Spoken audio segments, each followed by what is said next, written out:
Bonjour à tous, bienvenue pour cette nouvelle webconférence Secret Planet. Nous avons la chance aujourd'hui de recevoir Patrick, tout juste rentré d'une incroyable immersion en Mongolie dans 5 familles. Pour ma part, je suis Damien, donc responsable de l'agence en charge de l'Asie centrale et des terres polaires. Aujourd'hui, ça va être un petit peu particulier puisqu'on a Patrick et l'idée, c'est vraiment d'avoir un échange pour parcourir la Mongolie à travers son expérience. Avant de commencer, je vous rappelle la prochaine webconférence qui aura lieu le mercredi 19 décembre et qui sera sur Madagascar. Avant de partir en Mongolie et de débuter, je vous fais un petit rappel d'utilisation de la plateforme pour avoir une meilleure fluidité et un meilleur échange. Donc avant tout, il est indispensable de passer par le moteur de recherche Chrome pour qu'il n'y ait pas de décalage ou décalage infime. Et puis donc sur votre partie droite ou en bas, selon le support que vous utilisez, vous avez une bande blanche avec 4 onglets. De gauche à droite, vous avez l'onglet chat qui vous permet d'intervenir à tout moment au cours de la webconférence. Vos messages peuvent être lus par tout le monde. L'onglet questions qui est à la droite, là vous permet de poser vos questions directement à Patrick et pour une meilleure fluidité, je les reprendrai. L'onglet sondage, très important pour nous puisqu'il nous permet de nous améliorer et de préparer les prochaines webconférences. Donc c'est sympa de prendre une petite minute à la fin de la webconférence pour nous faire part de vos remarques et pour répondre au sondage. Et enfin, l'onglet participants, bon, voilà, c'est simplement pour montrer les participants qui sont connectés et présents. Voilà, je vous propose de partir en Mongolie. Donc, ce pays d'Asie centrale, une petite carte pour resituer la Mongolie. Donc, elle est vraiment coincée entre 2 géants de la zone. Elle partage plus de 3000 km de frontières au nord avec la Russie et un peu plus de 4000 km avec la Chine, donc qui est en dessous. La Mongolie, c'est environ 3 fois la France. Seulement 3 millions d'habitants, ce qui fait un ratio juste de 2 habitants au kilomètre carré. Donc, c'est dire si on est sur un pays avec de grands espaces. Pour commencer, on va parler surtout de trois régions de la Mongolie, le Gobi au sud, l'Altaï à l'ouest et le Rosgon. Et pour une entrée en matière, pour une petite introduction, j'ai choisi quelques lignes du livre Sous les yourtes de Mongolie de notre ami Marc Allot, aux éditions Transboréales, qui résume un peu ce qu'est pour nous le voyage en Mongolie. Je vous lis ces quelques lignes et ensuite nous partons. À quoi rime l'empressement sur la steppe? Quand le ciel créa le temps, il en créa suffisamment, assure le dicton. La première leçon à retenir des Mongols, car il faut apprendre d'eux comme eux apprennent de la steppe, est de prendre le temps, ou plutôt d'apprendre leur temps. L'ambiance spécifique de ce plateau d'Asie continentale laisse peu de place à l'agitation, et l'attitude des Mongols l'interdit. C'est les respecter que de se conformer à leur manière d'être. Voilà, en gros, l'idée, c'est vraiment qu'il est impossible d'avoir un aperçu de ce pays si vaste en un seul voyage et que l'idée est plutôt de prendre le temps d'une immersion dans une des régions de Mongolie et pour mieux en apprécier le pays et de s'imprégner justement de ses coutumes. La Mongolie, c'est vraiment l'imaginaire, c'est une ode à la nature, c'est une poésie des paysages, la sérénité et bien sûr un pastoralisme bien ancré. Alors, si vous partez en Mongolie, vous arriverez tout d'abord à la capitale, donc Oulan-Bator. Vous pouvez prendre le temps d'y arriver en transsibérien, soit depuis Moscou, soit depuis au nord et soit depuis Pékin au sud. Dès la frontière passée, vous allez voir déjà des petites courbes et puis plein de champignons blancs qui vont comme ça agrémenter le paysage. C'est bien sûr la fameuse yourte mongole. On arrive donc à Oulan-Bator. Oulan-Bator signifie héros rouge, en référence, on va dire, aux 7 décennies soviétiques entre 1920 et 1990. On est là sur la grande place d'Oulan-Bator. avec la statue de Gengis Khan en bronze, hein, qui domine la place. Toutes les occasions sont bonnes pour venir se faire photographier devant cette statue. Oulan-Bator, c'est la moitié quand même de la population mongole qui y réside. Donc vraiment, c'est très important et c'est la seule ville de Mongolie. C'est une ville pas qui a été créée comme ça artificiellement, elle a vraiment été bâtie par les nomades. Elle était sur la route du thé entre Pékin et Moscou. Et elle est vraiment sortie, vraiment bâtie par les nomades. Pour commencer, on va commencer donc par le sud et donc par le désert de Gobi, qui est le plus vaste des déserts de Chine. C'est un tiers de la Mongolie. Là, vous voyez les dunes de Rongorin, qui sont parmi les plus hautes dunes. Les plus hautes font à peu près 300 mètres de hauteur. Le Gobi s'étend vraiment sur la partie sud jusque vers l'ouest, hein, et puis la fin se termine dans l'Altaï, et on peut voir que ce n'est pas, contrairement à ce qu'on pourrait penser, un désert uniquement de dunes, mais c'est un désert d'herbes à chameaux, c'est un désert minéral, et voilà, il est créé de canyons plutôt de couleur ocre. Lorsqu'il pleut, il peut y avoir également des marécages. Alors la vie dans le Gobi est assez rude, hein, bon, un peu comme partout en Mongolie, mais voilà, on a des chaleurs extrêmes l'été. L'animal qui s'adapte le mieux, c'est le chameau. Hein, donc il y a surtout de l'élevage de chameaux. Là on voit, c'était la tonte des chameaux donc de cet été. Et des conditions assez chaudes. Voilà, les Mongols toujours souriants. Et on peut voir que même la journée, ils sont obligés de porter voilà, des vêtements assez longs, assez amples, de se couvrir même jusqu'à la tête pour essayer de souffrir au minimum de la chaleur. Donc voilà, là ce sont des gros ballots de laine de chameau. Comme je le disais, on voit très nettement que on n'est pas nécessairement dans un désert uniquement de dunes. Alors, on peut pas parler de Mongolie sans évoquer la fête nationale, hein, qui est à peu près à la même période que la nôtre, hein, c'est-à-dire les 11 et 12 juillet.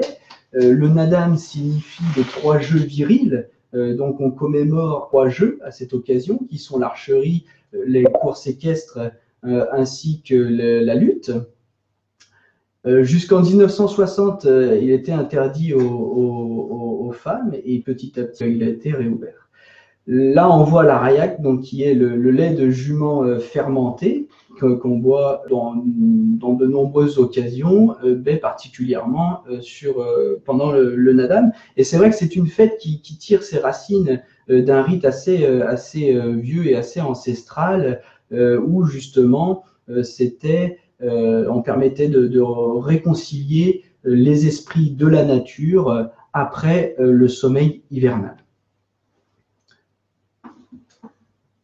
Donc après le désert de Gobi, on va remonter lentement jusqu'au nord, hein, de la Mongolie. On va traverser toute cette grande steppe centrale et on voit donc là les pistes. Hein, c'est véritablement comme ça. Il n'y a pas du tout ou très peu de routes goudronnées. On voit que c'est nettement plus vert, hein, que dans la partie précédente, ce qui veut dire aussi que c'est un peu plus arrosé, forcément. Et comme je vous disais, c'est vrai que la Mongolie, donc là c'est la cascade notamment de l'Orkhon, hein, dans la vallée de l'Orkhon. Et puis c'est vrai que donc la Mongolie, c'est vraiment un pays qui est des extrêmes, avec une amplitude thermique de l'hiver qui peut aller jusqu'à moins 40, un peu plus. Et inversement, sur l'été, on peut monter jusqu'à plus 40 voire un peu plus dans le Gobi. Et puis on arrive au nord, donc dans ces zones de taïga. Là, on est dans la région de Tsaranour et du lac Rosgol, et c'est à partir donc de ce petit village de Tsaranour qu'on part en cheval pour rejoindre l'ethnie Doura, plus connue sous le nom donc de Tsatan. L'ethnie Doura est apparentée à l'ethnie Tuva, hein, qui est de l'autre côté de la frontière, côté russe. Et là, on voit que on est que les habitations sont plutôt des tipis. C'est vrai que les nomades mongols sont vraiment des fils de la steppe et on retrouve très peu d'habitations en Mongolie qui soient justement dans des zones forestières, l'exception faite donc des Tsatanes. Les Tsatanes, vraiment éleveurs de rennes, toute la vie s'organise autour de l'élevage, hein, puisqu'ils consomment le lait, donc que ce soit directement ou avec des fromages. Avec la peau, ils se font des vêtements, hein, bien sûr, pour résister aux températures assez basses et froides l'hiver.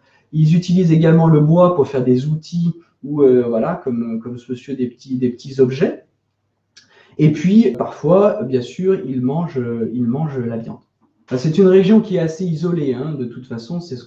Voilà, c'est pour ça que je dis, il faut quand même deux bonnes journées à cheval pour rejoindre les campements. Et puis là, donc, on revient sur le lac Roxgol. Hein, c'est pas nécessairement très loin. C'est là, donc, le lac Roxgol, souvent appelé ou surnommé frère jumeau du Baïkal, hein, puisqu'à vol d'oiseau, on n'est pas très très loin, comme je vous disais, de la frontière russe.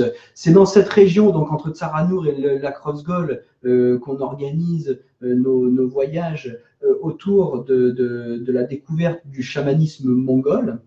Hein, c'est un territoire qui est fortement imprégné du chamanisme.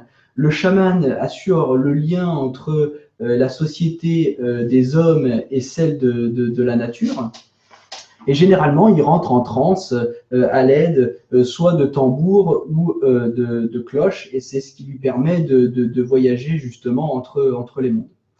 Donc c'est vrai que pendant tout l'ère soviétique, ils ont subi beaucoup de massacres et de persécutions. Fin des années 40, il y avait quasiment plus de chamans. Et puis petit à petit, cette tradition a repris. Alors, on va s'arrêter un petit instant sur bien sûr ce chef-d'œuvre d'architecture des nomades d'Asie centrale, qui est la yourte.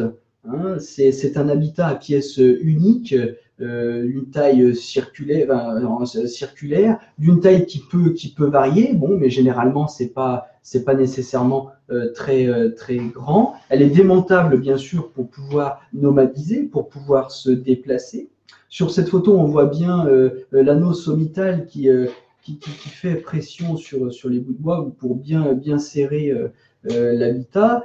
Et le feutre ensuite qu'on met par-dessus pour isoler et pour voilà, se couvrir. La porte, toujours orientée vers le sud. Et puis donc l'intérieur qui est vraiment bien organisé, régi par des codes très particuliers. Par exemple, quand vous entrez, la partie droite est réservée aux ustensiles de cuisine, à la femme, la partie gauche plutôt aux hommes et aux personnes qu'on reçoit.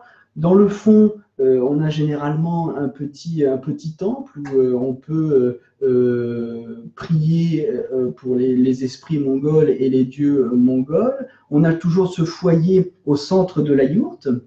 Et puis, plus on va se rapprocher du centre, plus on va trouver des personnes importantes, généralement des anciens. Et puis, bon, c'est vrai que là, globalement, la yourte accueille une famille, donc on va dire parents-enfants. Parfois, il y a même les grands-parents qui vivent avec. Et puis, selon les saisons, selon la période, il peut également y avoir les cousins ou d'autres personnes de parenté qui viennent aider. Et à ce moment-là, on rajoute des yourtes à côté.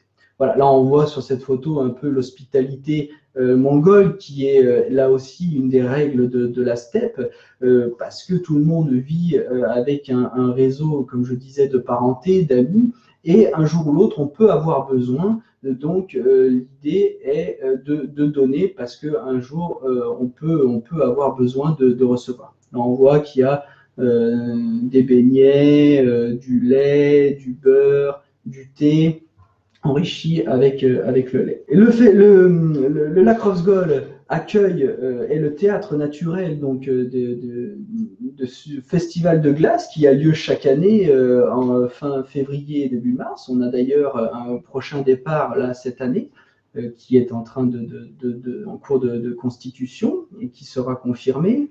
C'est l'occasion pour toutes les peuplades russes et locales hein, de se retrouver et là aussi de s'affronter au cours de jeux, donc comme la lutte, comme les courses équestres. Ça rappelle un peu les jeux qu'on retrouve pendant le Nadam. Et bien sûr, ces sculptures somptueuses sur glace sont vraiment à couper le souffle. Alors là aussi, c'est toujours l'occasion de sortir ses plus belles fourrures, ses plus beaux apparats. Et puis là, on va rejoindre l'Altaï, donc tout à l'ouest. Là, c'est le petit âge d'Olgie. Donc là, on arrive en territoire kazakh, hein, une des rares ethnies mongoles turcophones, musulmane très modérée. On arrive dans une dépression de lac, hein, plutôt salée. Et c'est vrai que l'Altaï est vraiment un écrin sauvage, comme ça, posé, au milieu de la Russie, de la Mongolie, du Kazakhstan et de la Chine. C'est un mélange de la fin du Gobi, donc certaines régions où on va avoir des dunes, et également des sommets qui peuvent aller au-delà des 4000 mètres avec des neiges avec des neiges éternelles. Donc, parmi les traditions ancestrales, il y a la chasse des nomades kazakhs, hein, il y a la chasse à l'aigle. Donc, le Bourkichi, le chasseur à l'aigle, chasse généralement des petits gibiers. Alors, ça peut être soit des lapins, soit des renards, généralement à l'aide d'un seul aigle. Il peut s'attaquer à des gibiers un petit peu plus gros, comme le loup.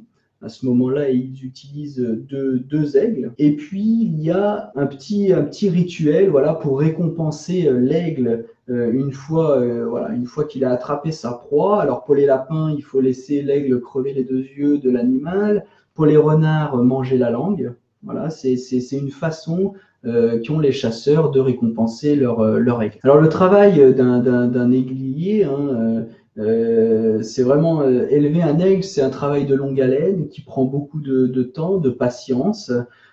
Généralement, en moyenne, il conserve l'aigle 8 à 10 ans avant de le relâcher dans la nature, où il pourra vivre encore autant, se reproduire. Et comme on peut le voir sur ces photos, voilà, l'envergure des aigles est assez impressionnante. Voilà, une des tâches aussi, c'est de récupérer les bouses qu'on fait sécher, voilà, pour bien sûr se chauffer. Et donc chaque année, lors du premier week-end d'octobre, tous les chasseurs se regroupent. Alors ils viennent un peu de partout, hein, comme je le disais, l'Altaï est vraiment partagée entre quatre pays. Et ils se regroupent au cours d'un festival qui là aussi est orienté autour de jeux. Voilà, on les voit arriver. Donc, ce qui est très impressionnant, c'est de les voir défiler, soit à cheval, soit à chameau. Là aussi, c'est l'occasion de sortir ses plus beaux costumes et d'arborer fièrement l'oiseau de proie sur le bras. Donc au cours de ces 2 jours, ils s'affrontent dans des épreuves de cavaliers. Alors ça, là, la photo est assez intéressante puisque c'est la seule femme jusqu'à présent à avoir gagné justement le concours. Il y a de ça, Patrick pourra nous le redire, mais 2 ans, voilà. Donc c'est toujours ce qui est impressionnant, c'est de les voir comme ça arborer chacun son oiseau de proie.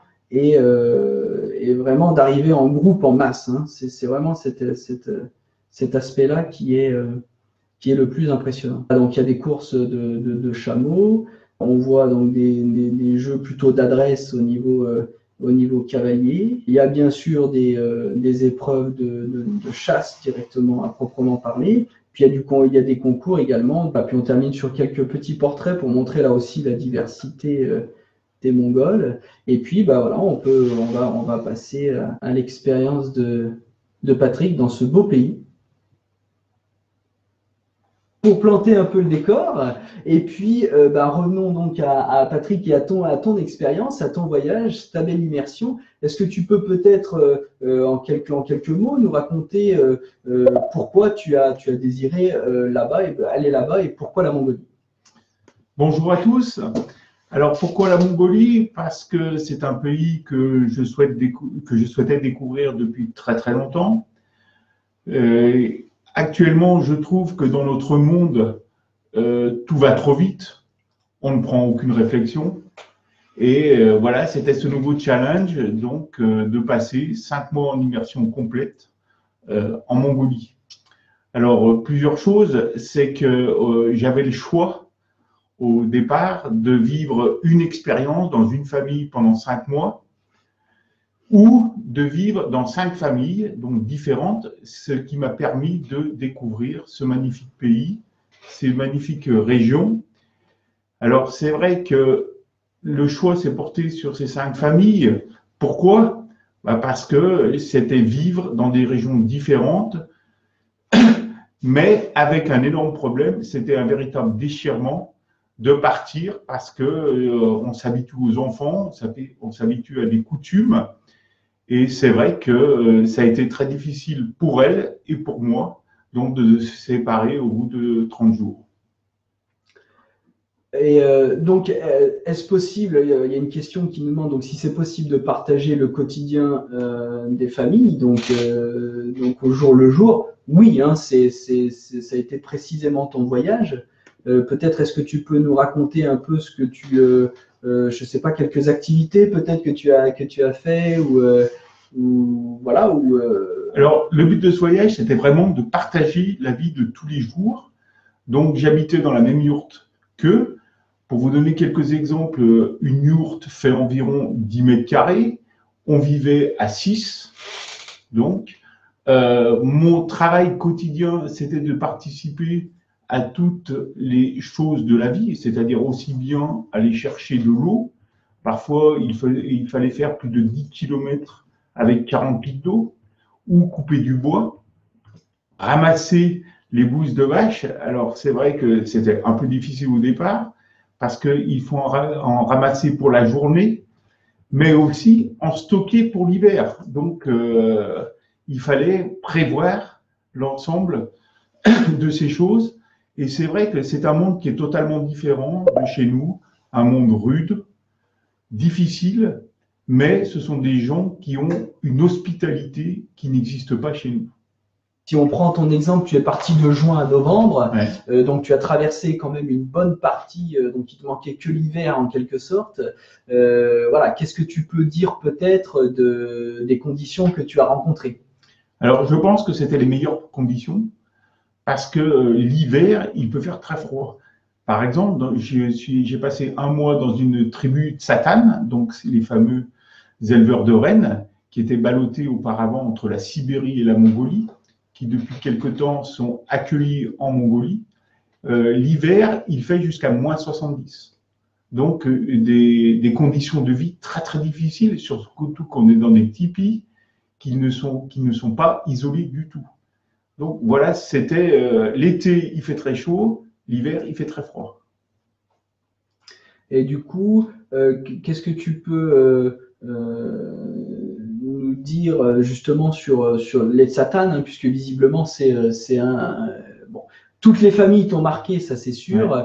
mais tu as vécu avec eux des choses différentes. D'ailleurs, est-ce que c'est facile d'en parler? Est-ce que c'est facile de transcrire tout ça? Non, ben bien, c'est pas facile du tout parce que effectivement, j'ai vécu des émotions très très fortes. J'ai partagé des moments extraordinaires, mais il est difficile de les transcrire par des mots, même des images. Il fallait vivre l'action. Et c'est vrai que ça m'a apporté énormément. Alors, la vie avec des nomades est très très difficile, je vous le dis. Se coucher toujours par terre pendant 5 mois, 5-6 mois, manger toujours la même nourriture. C'était principalement de l'eau mélangée avec des pâtes et des morceaux de mouton bouilli, très très très très peu de légumes, pas de fruits. Et c'est vrai que ces conditions de vie n'étaient pas du tout faciles. C'était un peu la préhistoire. Comment, on a une autre question là, comment tu as préparé ce voyage? Alors, Comment tu l'as abordé, peut-être dans la façon, ce que tu t'attendais à voir, et puis une fois que tu as dit, tiens, c'est la Mongolie, comment tu as préparé après derrière? Alors, préparer ce voyage, personnellement, je ne l'ai pas préparé. J'ai fait confiance à Damien qui a tout organisé. Il a bien organisé. On peut se préparer à quoi? À rien, parce que je ne savais pas du tout comment on vivait avec des nomades. Donc, j'ai voulu vivre cela. C'est vrai qu'on part avec un sac, on ne sait pas si on a les bonnes affaires, les bonnes chaussures, cet ensemble. Et c'est vrai qu'on découvre des choses qui sont incroyables. Par exemple, qu'est-ce que je peux raconter? Oui, un petit garçon, un Tsatan, un enfant de Tsatan, avait attrapé avec un lasso un cheval sauvage et son père lui a demandé de le dresser. Il avait 5 ans, il est tombé de cheval, il s'est cassé le bras. Le problème, c'est que le médecin ou l'hôpital était à plus de 70 km et les moyens d'accès sont que le cheval. Donc, on a coupé un arbre, un bouleau, on a fait une attelle avec l'écorce de bouleau, 2 morceaux de bois, de la ficelle, et voilà, c'est parti, pas d'hélicoptère, rien, pas de sécurité sociale, pas de mutuelle, et il était très très heureux après cette réparation de fortune. Et par exemple, dans la préparation de voyage, est-ce que tu connaissais la Mongolie avant? Est-ce que tu as voulu, je sais pas, regarder peut-être des films, voir des livres, lire des livres? Est-ce que ça t'a donné, est-ce que tu as préparé ce voyage comme ça? Ou est-ce que non? Tu t'es dit, allez, je pars et on verra sur place. Alors, j'ai préparé le voyage en regardant des vidéos sur YouTube ou en lisant des livres, donc principalement des livres de Marc Callot, donc comme Ivre de steppe ou Sous les yourtes de Mongolie, et en parcourant un livre d'images, un très beau livre de Bruno Morandi, donc sur la Mongolie. C'est tout, rien d'autre. C'était l'aventure, une aventure qui a duré 5 mois. Une autre question, donc on parlait de cheval et notamment pour aller rejoindre les Tsatanes, hein, comme je disais, c'est une région, et comme tu disais également, hein, c'est vraiment une région isolée qu'on peut atteindre l'été uniquement après 2 grosses journées de cheval. Et la question est la suivante, faut-il être cavalier, faut-il savoir faire du cheval pour y aller, pour les rejoindre? Alors je vous rassure tout de suite, en partant, je n'avais jamais fait de cheval. Donc, c'est au cours de mes séjours dans les familles que j'ai décidé d'apprendre le cheval parce que je savais qu'il y avait cette épreuve. Cette épreuve que je souhaitais réaliser, c'était aller voir donc, les fameux Tsatanes, qui ne sont que 200 personnes et qui vivent avec 1000 chameaux. Donc, je m'y suis mis et j'ai appris. Alors, le trot, le pas, le galop, n'était pas facile, mais voilà, tout s'est bien passé. Je ne suis pas tombé et je suis revenu entier. Est-ce que c'est vrai donc que les chevaux de Mongolie ont un fort caractère et est-ce que c'est vrai qu'ils sont plutôt petits? Effectivement, ils sont beaucoup plus petits que chez nous. Et alors, ce qui est drôle, c'est que ce sont de très très grands cavaliers, mais on ne les voit jamais dans des épreuves sportives, type Jeux Olympiques, concours d'obstacles, parce que voilà, ils sont beaucoup plus petits, beaucoup plus résistants. Rien d'autre. Alors, ils ont un fort caractère, oui, bah, je pense comme les chevaux français. Hein. Alors, une autre question, bon là je peux y répondre, mais peut-être que tu pourras aussi le faire. C'est une question qui nous dit, est-ce que connaître le Kyrgyzstan est déjà une approche pour la Mongolie? Moi, de mon point de vue, et après je te laisserai répondre, moi de mon point de vue, à la fois oui, mais à la fois non. Bon, à la fois oui, parce que il y a certains paysages du Kyrgyzstan, et puis il y a ce passé commun, on va dire, de nomades. Mais ce qu'il faut savoir, c'est que comme j'ai essayé de le montrer, et comme bien sûr c'est avec les photos en partie de Patrick, j'ai essayé de le montrer, il y a très peu, voire pas du tout, de routes véritablement goudronnées. Enfin, on a vu les pistes qui passent un peu partout. Alors qu'au Kyrgyzstan, bon, certes, il y a des endroits où c'est des pistes, mais enfin, ça reste quand même assez praticable. Alors, le Kyrgyzstan, je ne connais pas du tout. D'accord, je ne suis jamais allé. Je vais y aller au début juillet 2019 pour faire l'ascension du Moustagata en ski de randonnée à 7546 mètres. Donc, je pourrais répondre à votre question lors de la prochaine webconférence. Alors, est-ce que tu peux peut-être nous donner un peu tes impressions sur ta vie de chasseur à l'aigle, puisque comme je le disais dans la petite présentation, c'est vrai que c'est une vie qui est assez dure, et puis c'est un travail de longue haleine que d'éduquer et de chasser avec un aigle. Tout à fait. Alors la première chose, il faut déjà capturer un aigle. Il y a deux façons de le faire. C'est soit de le prendre dans un nid, d'accord, prendre un jeune, ou essayer de le capturer en l'appâtant avec de la nourriture. Alors, généralement, on prend plus des femelles que des mâles parce qu'elles sont plus chasseuses. Et pendant 3 ans, il va y avoir l'éducation de ces fameux aigles. Alors, pour rester dans la famille, il va être affamé, donc pour être habitué à ce que l'aiguiller lui donne à manger et donc à le fidéliser à cette famille.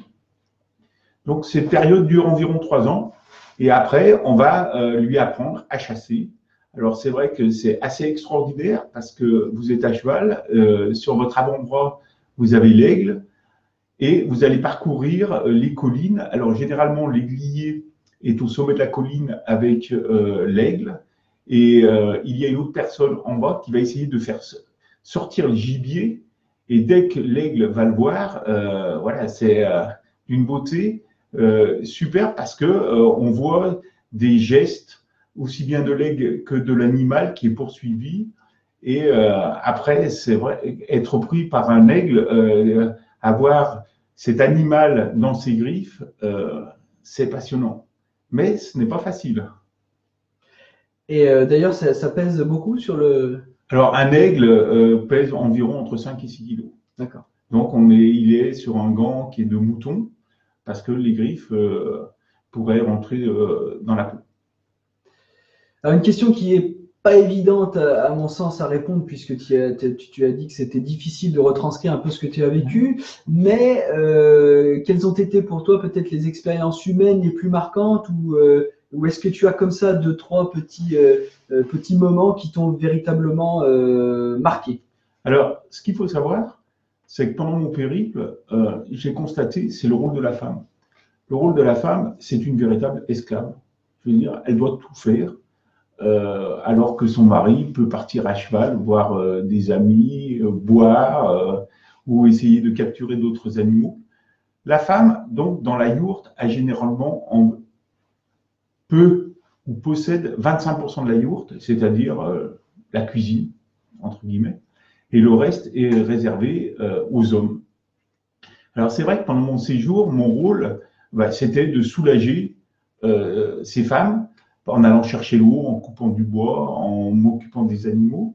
Et une anecdote chez les Tsatanes, toujours, c'est vrai que le soir, c'était cette femme qui me dépliait mon sac de couchage. Il faisait assez froid et dès que j'étais dans mon sac de couchage, elle me mettait une peau de renne pour que j'ai le meilleur confort.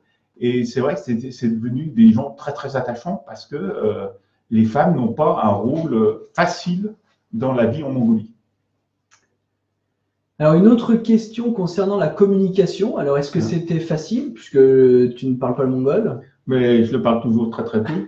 Alors, ce qu'il faut savoir, c'est qu'en Mongolie, il y a 2 langues. Il y a le mongol et le kazakh. Donc, dans l'ouest du pays. Le kazakh, c'est plus du turc. Le mongol, c'est plus difficile que le russe. Alors, je connais quelques mots, mais on parle avec les mains, on parle avec des dessins, ou on parle avec des mimes. Et je peux vous le dire vraiment sincèrement, quelquefois, je ne comprenais absolument rien, mais je disais que j'avais compris et tout le monde rigolait parce que voilà, c'était drôle. Mais c'est une langue très très difficile. Est-ce que tu as eu des expériences chamaniques, alors que ce soit chez les Tsatanes ou du côté de Tsaranour, la Krotzgol?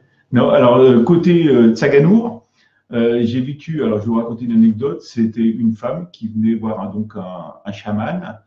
Et c'est vrai, alors je n'ai pas tout compris, mais c'est par la suite. C'est vrai qu'elle avait des problèmes de relation avec son mari et le chaman s'est mis a pris un tambour et est rentré en transe et lui a dit, oui, pendant 2 jours l'année dernière, tu n'as pas pensé à ton mari, mais à un autre homme. C'est vrai que j'ai été très très surpris, mais voilà, moi ça ne m'intéresse pas du tout de savoir tout ça. Je veux dire, je n'ai pas fait appel à un chaman. Alors, une question là aussi assez intéressante. Est-ce que cette expérience, elle a changé en fait dans ton mode de vie? Et est-ce qu'on peut appliquer certaines choses justement de cette expérience? Est-ce que tu peux appliquer certaines choses de cette expérience mongole dans ta vie de tous les jours? Oui, comme je vous l'ai dit tout à l'heure, je voulais faire ce retour en arrière parce que tout va trop vite, on ne réfléchit pas. Là-bas, il n'y a rien. Il n'y a rien, il n'y a pas de supermarché, il n'y a rien. Il faut donc se débrouiller en autarcie complète. Donc, il faut réfléchir.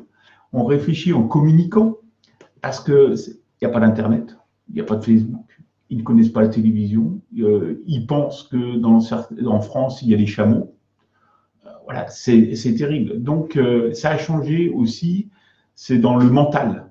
Parce que 5 mois, c'est long, c'est pas facile. Aujourd'hui, je pense que quand je vois des situations, je suis dans un canapé, je dis oui, je veux boire, je veux lire, etc. Je pense souvent à eux parce que ils ne connaîtront jamais ça. Et c'est terrible. Et pourtant, on utilise leurs produits tous les jours, du moins très très souvent, puisque c'est le premier producteur mondial de cachemire. J'ai accompagné des troupeaux de plus de 500 bêtes, moutons, avec des chèvres. Et c'est vrai qu'on imagine tout ça, ce travail, cette labeur, et donc nous, on a le produit fini et eux, ils n'ont rien. Rien. Donc c'était assez difficile. Mais ça a changé dans mes réflexions et dans mon approche sur certaines choses, effectivement. Est-ce que tu as rencontré des moustiques? Alors, les moustiques, oui, j'en ai rencontré, surtout en allant chez les Tatanes, parce Voilà, qu'on a vers le lac Kosovo. Pourquoi? Parce qu'on a traversé des marécages et c'était la saison des moustiques. Comment serait acceptée une femme étrangère dans les mêmes conditions de voyage que toi, hein, donc en immersion? Et est-ce qu'il y a des choses, des tâches qu'elle ne pourrait pas faire, quoi, ou alors qu'on ne lui confierait pas?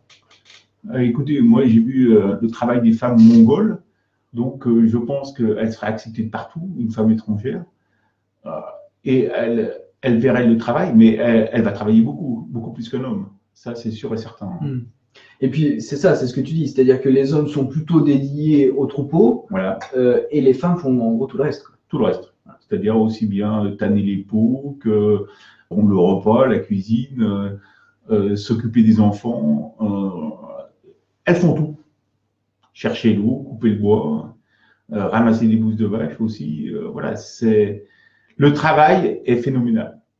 Et je suis admiratif. Oui, alors voilà, est-ce que tu recommanderais la Mongolie et est-ce que tu recommanderais la Mongolie plutôt dans un voyage qui ressemblerait, alors peut-être pas sur 6 mois comme tu l'as fait, mais en version un peu plus… Ah bien sûr, je recommande la Mongolie et j'ai rencontré beaucoup de personnes qui sont allées, non pas une fois, mais plusieurs fois en Mongolie parce qu'on tombe amoureux. D'accord? Moi, je n'ai pas de recommandation particulière à faire. C'est vrai, 5 mois, il faut avoir le temps, d'accord? Il faut avoir la patience et il faut vivre. Je veux dire, c'est très rude, très difficile. Mais je pense qu'une famille avec des enfants peut tout à fait passer 2 semaines ou 3 semaines avec une famille mongole, parce que c'est pas un problème de langage. Les enfants, ils joueront toujours ensemble.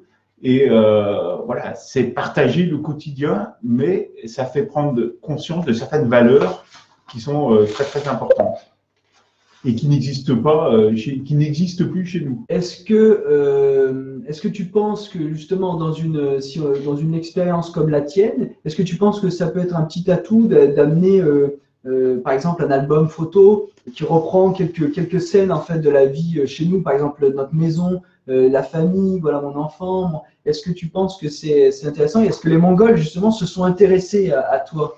Alors, ta vie, quoi. Tout à fait.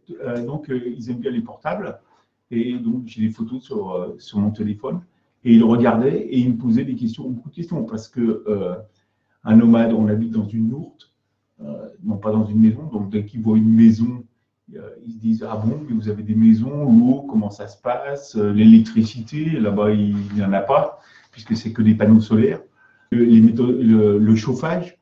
Donc c'est totalement différent et ils m'ont posé beaucoup de questions. C'est vrai que de temps en temps, je n'ai pas menti, je n'ai pas dit la vérité en réalité. parce que voilà, c'était difficile de le lire. Donc on habitait dans ce confort qu'ils ne connaîtraient jamais, absolument jamais. Et voilà, c'est leur vie. Nous, on a notre vie, mais elle est totalement différente. Est-ce que tu vas tirer quelque chose de cette expérience? Je ne sais pas, écrire un livre, faire quelque chose des photos, de la matière que tu as, ou voilà, ou c'était juste une expérience que tu garderas pour toi?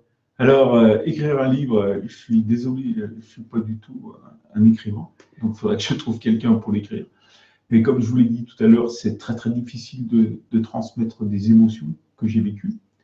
Un film, j'ai des vidéos, donc Damien, si tu peux faire un petit film. Oui, merci. J'essaierai de monter ça. D'accord. Non, mon projet, c'est dans 2 ou 3 ans, c'est de retourner dans certaines familles, 2 ou 3 familles, pour voir quelle est l'évolution de ces gens, parce que c'est devenu, je veux dire, des amis, même une partie de ma famille, car la relation a été vraiment très très forte. Donc. Alors peut-être 2 petites questions pour terminer. La première, les enfants sont-ils scolarisés, et si oui, grosso modo, combien tu as vu en moyenne d'enfants par famille? Et puis la question qui va derrière quelque part, c'est est-ce qu'il y a un exode? Est-ce que le mode de vie va pouvoir continuer comme ça? Est-ce qu'ils vont pouvoir rester dans leur pastoralisme nomade, ou est-ce qu'il y a danger? Alors, au niveau des familles, ils ont environ entre 3 et 4 enfants. Ce qu'il faut savoir, c'est que les filles de l'âge de 13-14 ans ont envie que d'une seule chose, c'est de rejoindre la capitale Ulaanbaatar pour faire la fête. Donc, il y a un exode massif de filles. Pour les garçons, c'est plus difficile parce que, effectivement, quand on est garçon chez un nomade, généralement, on va assurer la succession de ses parents. Donc, voilà, le problème qui se pose aujourd'hui, c'est est-ce qu'on va pouvoir perpétuer ces traditions, puisque les garçons ne vont plus trouver de filles pour se marier. Donc, ce qui pose un réel problème. Le deuxième problème, c'est que le minerai, il y a beaucoup de minerais donc, dans le sous-sol de Mongolie, et que de grandes multinationales sont très, très intéressées. Donc, qu'est-ce qui va se passer avec ces nomades ? Donc, c'est les grandes questions qui peuvent se poser dans le futur, non pas immédiat, mais dans quelques années. Concernant l'école, alors effectivement, l'école est obligatoire, mais chez les nomades, très peu y vont, parce que d'abord, c'est loin. Donc, ils sont obligés, s'ils le souhaitent, ils vont partir soit du lundi ou du dimanche soir au vendredi, comme en pension, ou alors ils partent pour des périodes beaucoup plus longues et ils reviennent que pour les grandes vacances. Les nomades, oui, effectivement, ils préfèrent rester avec leurs parents pour les aider, pour perpétuer donc ces traditions nomades. Voilà. Quels sont les minerais, justement? Tu parles de minerais? Alors, de richesse, quoi. Oui, de richesse. Alors, il y a du pétrole, mais le problème, c'est qu'ils ne savent pas le raffiner. Donc, le pétrole part de brut en Chine, est raffiné et il revient en Mongolie. Voilà ce qu'ils font, par exemple. Merci à tous pour votre présence. Vous rappelez de prendre bien 1 minute pour répondre au sondage, ça nous aide beaucoup. Vous rappelez donc la prochaine conférence qui sera sur Madagascar le mercredi 19 décembre. Pour prolonger la conférence, vous avez, Thibaut a mis des liens là sur l'onglet chat, le très beau petit film de Jacques Ducoing, parti avec nous sur le Festival de glace au lac Rovsgol, hein, comme je vous disais, qui est en départ confirmé fin février 2019. J'en profite pour remercier Patrick. Merci. Pour remercier également Alain Loss et donc Jacques Ducoing pour les photos qui nous ont gentiment prêtées. Et puis vous retrouvez donc l'ensemble des webconférences sur notre site internet. Vous pouvez regarder les replays de celles qui sont passées, vous inscrire aux prochaines. Et puis on le redit, mais voilà, on vous encourage vivement à lire aussi les récits donc de Marc Callot, voilà, qui sont livre de steppe qui est sorti récemment, Sous les yourtes de Mongolie, et un petit livre aussi qui est très très amusant. Hop, je vous le montre, c'est sur les proverbes mongols. Voilà. Je vous souhaite une bonne soirée et à très bientôt. Au revoir. Merci, au revoir. Ave Maria.